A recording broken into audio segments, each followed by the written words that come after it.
Сложената политичка ситуација во Турција ја забави реставрацијата на Јени џамија, еден од најрепрезентативните споменици од османлиската архитектура во Битола. Препокривањето на овој објект, кој се смета за вредно културно наследство, беше во застој зашто доцнеши спораката на потребните градежни материјали за покривот и пристигнувањето на стручниот кадар од Турција. Директорот на Битолскиот завод и музеј Зоран Алтипармаков изјави дека од вчера проблемот е надминат и бакарните плочи наменети за покривот почна да пристигнуваат во Битола.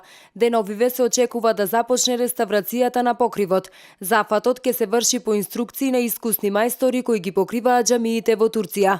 Интересно е тоа што за прв пат во Македонија на дворешна фасада на објект се работи со варови материјали, постапка која ретко се применува. Станува збор за многу ризичен потек, но со една единствена цел – главната купола да се направи идентична како што била во минатото.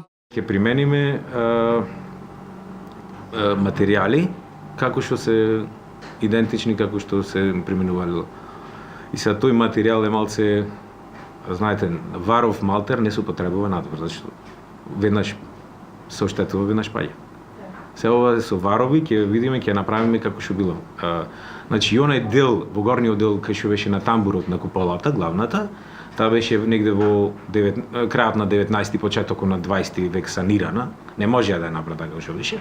Ние ќе ја вратиме точно како што била.